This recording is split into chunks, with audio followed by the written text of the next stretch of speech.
Peuple haïtien nous va le crier. Nous...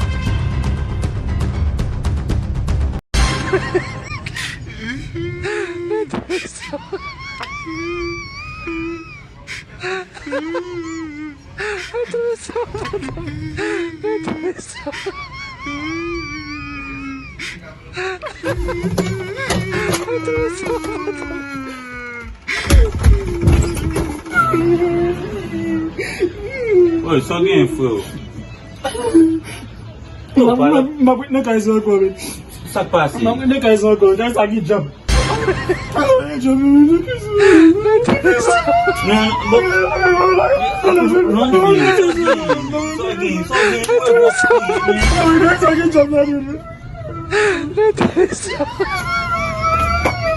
Moniza, aku lupa lah malet sa.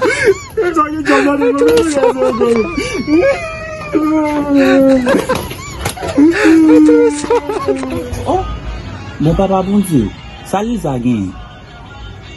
Et c'est quel mauvais rêve, monsieur fait, non? Lilza!